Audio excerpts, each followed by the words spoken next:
नमस्ते सदावत्सले मातृभूमि। विषय गंभीर है और गंभीर इतना है कि हमारे देश की पूरे देश की सुरक्षा इस समय खतरे में है।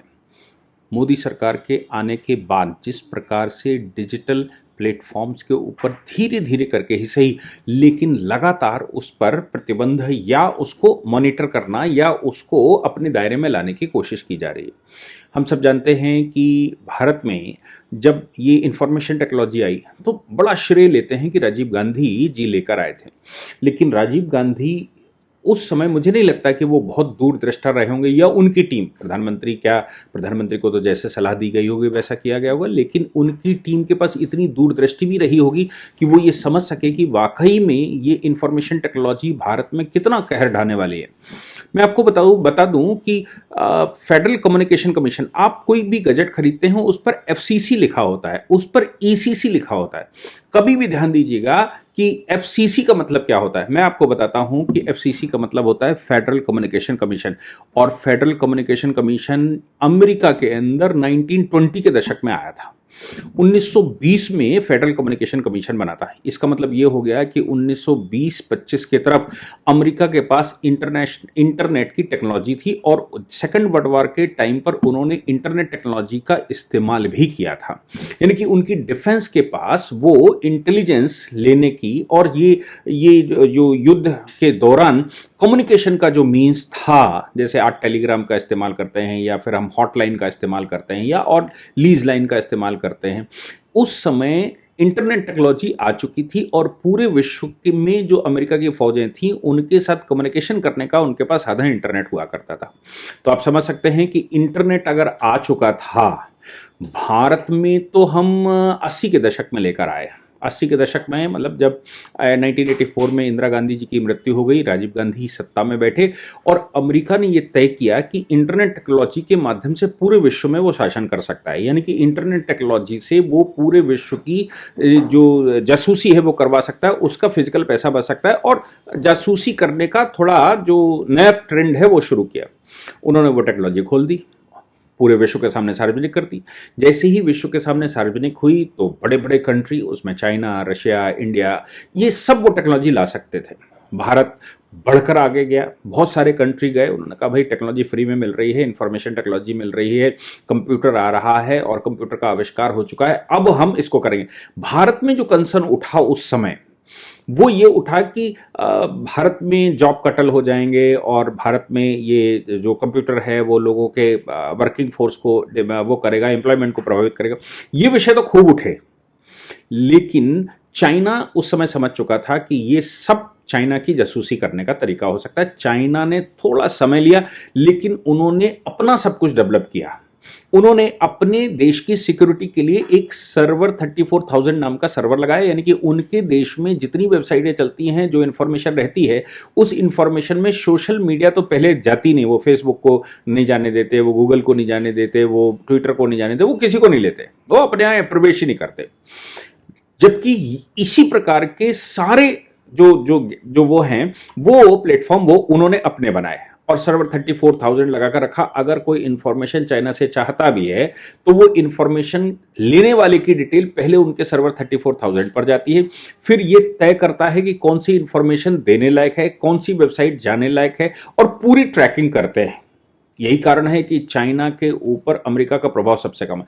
रशिया ने भी अपने यहां ऐसा ही किया, लेकिन बाकी देशों ने अपनी रास्ते खोल दिए। भारत क्यों नहीं देख पाया मुझे पता नहीं है, लेकिन उस इंफॉर्मेशन टेक्नोलॉजी भारत में घुसने के बाद उस इंफॉर्मेशन टेक्नोलॉजी ने, अभी जासूसी केवल मोहल्ले और शहर की हो सकती थी, अब घर घर की, कमरे कमरे की, एक एक पॉइंट की जासूसी होती है।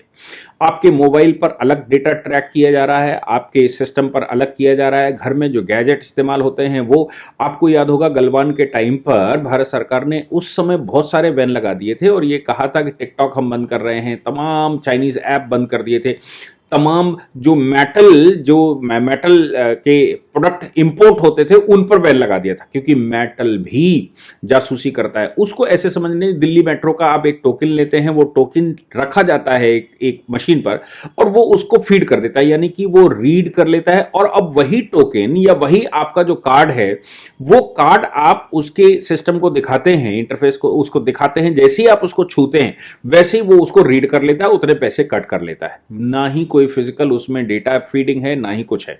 यानी कि इंफॉर्मेशन मेटल में डाली जा सकती है। वो कार्ड जो आप लेते हैं, वो मेट्रो का जो टोकन आप लेते हैं, उसके अंदर इंफॉर्मेशन सप्लाई की जाती है और वो इंफॉर्मेशन सप्लाई करने के बाद वो इंफॉर्मेशन दोबारा रीड की जाती है।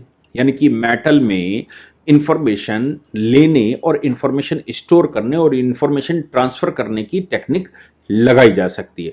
भारत सरकार ने वो मेटल के सभी प्रोडक्ट जो इंपोर्ट होते थे उन पर, बहुत सारों पर बैन लगाया और कम से कम मिनिस्ट्रीज के अंदर वो बैन लगा दिए गए। गूगल को बैन लगा दिया गया, या ये सब उनके सिस्टम पर नहीं जाते।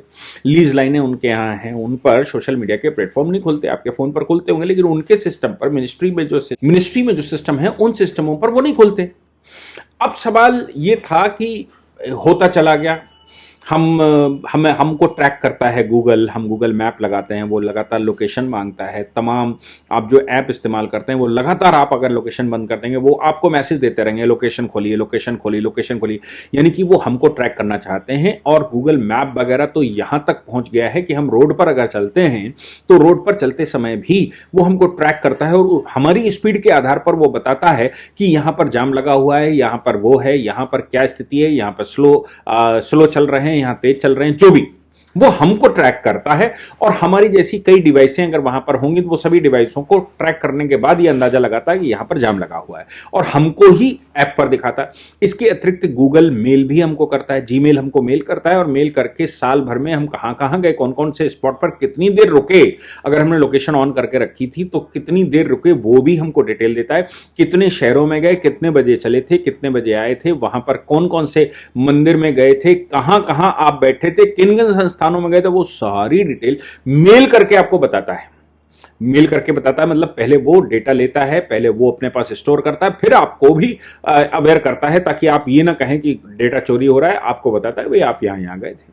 इसके अलावा मोबाइल जो लॉस्ट हो जाता है, मोबाइल खो जाता है, उसकी ट्रैकिंग भी हम कर लेते हैं कि भाई मेरा मोबाइल इस समय कहां पर होगा और कहां पर छूट गया है।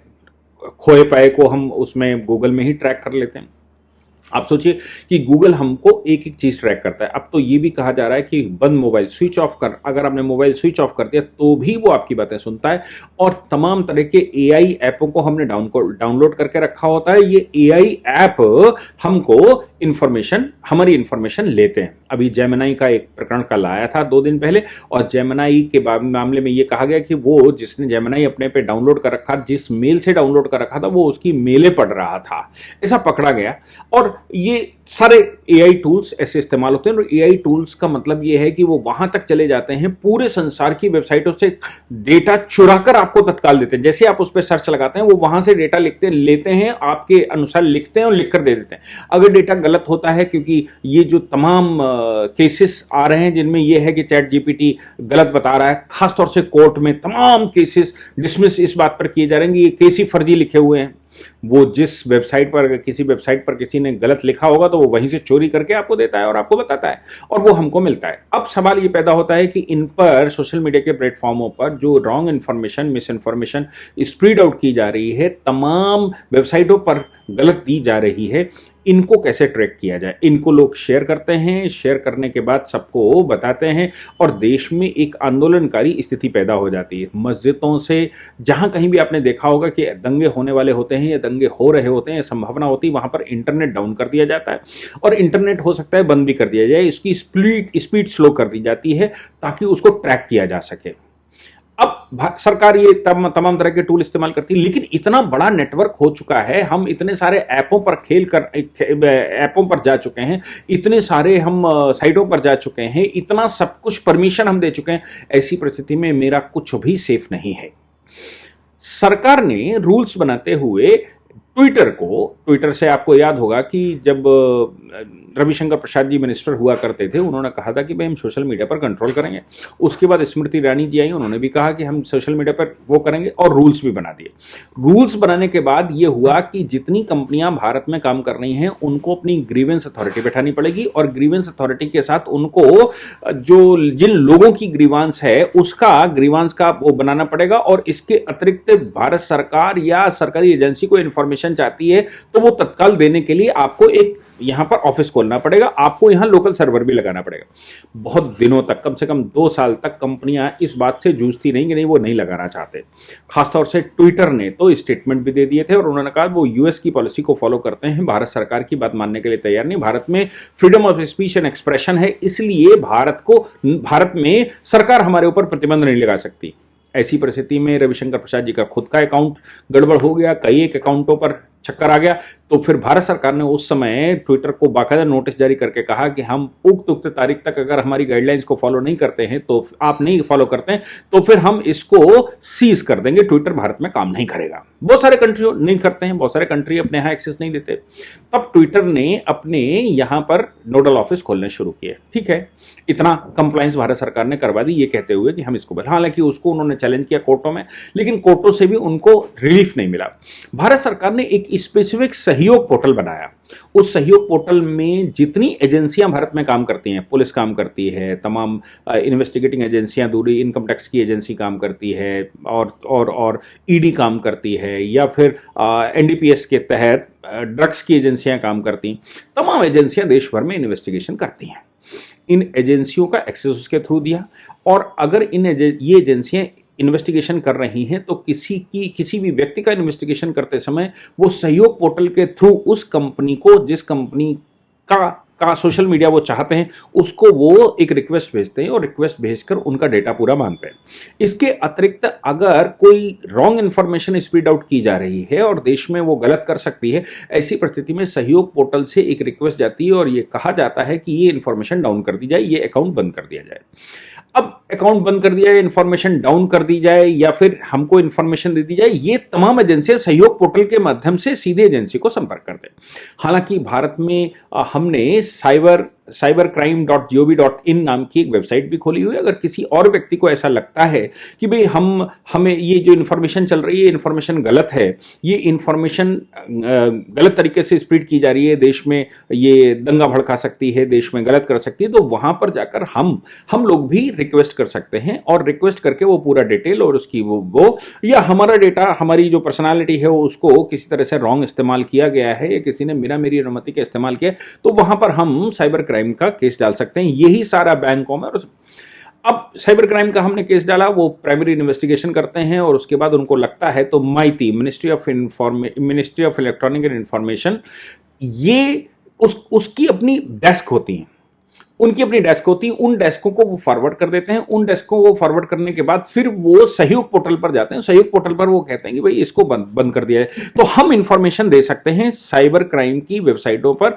और हमें लगता है कि इंफॉर्मेशन देश में गलत कर सकती है। जैसी मेरी नजर में आए किसी पोर्टल पर, किसी सोशल मीडिया के अकाउंट पर कोई ऐसा कर रहा है, तो हम वहां पर थोड़ा सा 5 मिनट का टाइम लगता है। एक बार हमको आईडी बनानी होती है और आईडी बनाकर फिर वो तमाम कैटेगरी मांगता है, उस कैटेगरी में सोशल मीडिया चुनना होता है, सोशल मीडिया में कंप्लेंट चुनना होता है, मिस इन्फॉर्मेशन, रॉन्ग इन्फॉर्मेशन, ऐसा कुछ उसमें ऑप्शंस होते हैं। चुनकर उसका जो लिंक है वो वहां डाल देना पड़ता है, और आपकी ग्रीवांस क्या है, कितने बज के कितने मिनट पर है, वो एक थोड़ी छोटी सी पिटीशन लिखनी पड़ती है और उनको डाल दीजिए। बाकी वो उसको ट्रैक करेंगे, ट्रैक करने के बाद वो सहयोग पोर्टल पर जाएंगे, सहयोग पोर्टल के थ्रू वो उसको मना कर देंगे। ये प्रोसीजर भारत में है।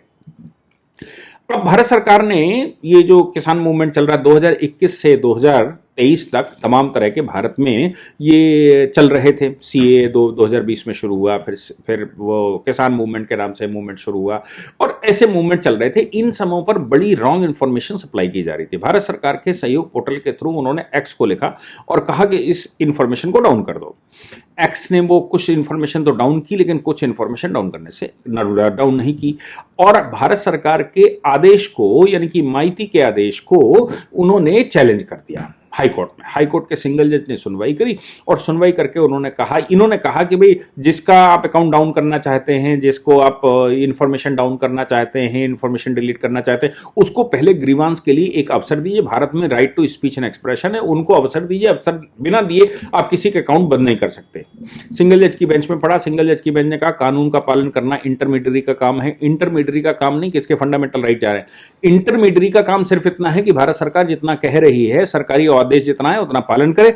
अब जिसका अकाउंट डाउन किया गया है वो चाहे तो अपने फंडामेंटल राइटों को लेकर कोर्ट में जा सकता है। तुम फंडामेंटल राइटों के संरक्षक नहीं हो देश में। आप अपना ये इंटरमीडियरी का प्लेटफॉर्म चलाइए। आप भारत के लोगों के फंडामेंटल राइट हैं कि नहीं है, होने चाहिए कि नहीं होने चाहिए, इसका काम आपका नहीं है। सिंगल जज का ऑर्डर आ गया। सिंगल जज ने कहा कि भाई देखो, भारत सरकार अगर उसको ऑब्जर्व कर रही है, अथॉरिटी ऑब्जर्व कर रही है, तो उसकी साइट को डाउन करना या वेबसाइट को डाउन करना या इंफॉर्मेशन को डाउन करना या फिर ये जो उन्होंने अकाउंट सीज कर दिया है, ये सीज करना उनका अधिकार बनता है और इसके लिए कोई पहले से नोटिस जाए और ये वो जरूरत नहीं है। सारी चीजें हाई कोर्ट ने तय कर दी। हाई कोर्ट के सिंगल जज के ऑर्डर के खिलाफ कल ट्विटर यानी कि फॉर्मली एक्स कॉर्प अब डबल जज की बेंच में पड़ा है और उनका कंसर्न यही है कि उनके प्लेटफॉर्म पर किसी ने अकाउंट बनाया हुआ है और उनके अकाउंट बनाया हुआ तो उसके फंडामेंटल राइट है और हम संरक्षण करेंगे। आप सरकार हैं क्या, आप संरक्षण करेंगे। आप याद करिए रविशंकर प्रसाद जी की बात, जब उन्होंने कहा था कि अगर आप हमारी आदेश का पालन नहीं करेंगे तो हम आपकी कंपनी को यहां बंद कर देंगे, हम इसको यहां चलने नहीं देंगे। हालांकि वो उस समय भी तमाम हाई कोर्ट और ये वो गए थे, लेकिन कहीं से रिलीफ नहीं मिला। आज की तारीख में ट्विटर सहयोग पोर्टल के विरुद्ध वो कह रहे हैं कि सहयोग पोर्टल पर जो हमें आदेश आता है वो आदेश कानून के अनुसार नहीं होते हैं और ये सब कुछ। हालांकि भारत सरकार ने उस समय ये तय किया था, जब आईटी रूल्स बनाए तो उस समय ये तय किया था कि सबको अपनी ग्रीवांस ऑनलाइन खोलनी पड़ेगी। उस पर आप फेसबुक पर भी किसी की रिपोर्टिंग कर सकते हैं, आप यूट्यूब पर भी किसी की रिपोर्टिंग कर सकते हैं, आप ट्विटर पर भी रिपोर्टिंग कर सकते हैं। अगर आपको इन्फॉर्मेशन गलत लगती है तो आप किसी भी जो सोशल मीडिया का प्लेटफॉर्म भारत में है उसको आप रिपोर्ट कर सकते हैं और उसके बाद वो ग्रीवांस वो अगर नहीं होता है तो फिर आप साइबर क्राइम की साइट पर लिख सकते हैं, साइबर क्राइम वाले फिर उनको करेंगे। ये हमारे यहाँ एक मैकेनिज्म मोदी जी की सरकार बनाने में सफल हो गई, इतना तो हम कह सकते हैं। लेकिन जो राजीव गांधी बिना सोचे समझे ले आए थे उसको करना अब इस स्टेज पर, क्योंकि हमने नेपाल में देखा कि जब नेपाल की सरकार ने कहा कि नहीं ये अकाउंट हम डाउन कर रहे हैं, हम सोशल मीडिया डाउन कर रहे हैं, तो अब देखिए नेपाल में क्या हुआ। आज की तारीख में हर व्यक्ति सुबह उठकर सबसे पहले भगवान की आराधना करने के बजाय मोबाइल खोलकर देखता है कि रात में क्या हुआ, और सोने से पहले भी भगवान की स्तुति करने के बजाय वो देखता है। ये हमारे यहाँ का चरित्र बन चुका है। हर बच्चे के हाथ में आजकल मोबाइल है। बच्चों को मोबाइल अगर आप नहीं देते, 5 साल 4 साल 3 साल के बच्चे मोबाइल देखकर उसको चलाते हैं और वो सोशल मीडिया के अकाउंटों को चलाते हैं। ये हमारी डेली लाइफ का पार्ट बन गया है, ये मानकर चलिए। अब डेली पार्ट बन गया है, इसको डिलीट करना, इसको खत्म करना, इसको वो करना बड़ा मुश्किल काम है। हालांकि उसके ऑल्टरनेट निकालने की कोशिश की जा रही है। अतराई नाम का एक ऐप आ गया है, वो ऐप में हालांकि उसकी सिक्योरिटी के मामले में कहा गया है कि अभी 1-to-1 इंक्रिप्शन उसमें नहीं है, यानी कि कोई हैकर आपके अकाउंट को उसमें पढ़ भी सकता है कि अगर हमारी प्राइवेट इंफॉर्मेशन है तो क्या है, लेकिन बाकी की इंफॉर्मेशन तो हम इधर से उधर सप्लाई कर ही सकते हैं, उसमें स्प्रेड आउट कर सकते हैं। हाँ, वो अलग बात है कि हम जो व्यक्तिगत मैसेज होंगे वो नहीं कर सकते। हालांकि आप जो यूरोपियन या विदेशी चीज़ों पर, विदेशी साइटों पर हम जाते हैं, वो इन्फॉर्मेशन तो विदेश में ट्रांसफ़र हो जाती है, वो तो छोड़ दीजिए, वो तो उनके पास ट्रांसफ़र, वो ट्रैक करते हैं और ट्रैक करने के बाद उसका खेल भी करते हैं, उस पर इस्तेमाल भी करते हैं। मैं समझता हूँ कि भारत सरकार के जो निर्णय हैं और हमारी जो ग्रीवेंस अथॉरिटी है या हमारा जो सिस्टम है, ये इस वीडियो में जिसमें मैं ये बात कर रहा हूँ, हमने इसको पूरा एक्सप्लेन किया है। आप चाहें तो इसको डिस्ट्रीब्यूट कर सकते हैं, आगे फॉरवर्ड कर सकते हैं, ताकि लोगों को पता लगे कि cybercrime.gov.in पर हम कंप्लेंट कर सकते हैं। इसके अतिरिक्त सोशल मीडिया के प्लेटफॉर्मों पर कर सकते हैं और उसके अलावा हम फिजिकल एफआईआर करवा सकते हैं, हम तमाम तरह के वो कर सकते हैं, ये हमारे पास है। लेकिन कम से कम जो लोग थाने नहीं जा सकते वो ये रास्ते तो अपना ही सकते हैं। अथॉरिटीज़ को पूरी पावर है, वो साइटों को डाउन करेगा और ऐसी वेबसाइटों को भी ब्लॉक करेगा, ऐसे अकाउंटों को भी ब्लॉक करेगा। और बाकी सरकार फिर इन प्लेटफॉर्मों से जैसे लड़ेगी वो अपना लड़ेगी, लेकिन हमारा काम इन्फॉर्मेशन देना है, हमारा काम सृजक नागरिक का है। हमारा नागरिक कर्तव्य बनता है कि अगर भारत में इस प्रकार की कोई इन्फॉर्मेशन सप्लाई की जा रही तो उसका हम विरोध करें और उसको कम से कम अथॉरिटीज़ को बता दें। इसलिए ये लेक्चर बहुत इंपॉर्टेंट है कि इसको फॉरवर्ड किया जाए। जय हिंद, जय भारत, वंदे मातरम।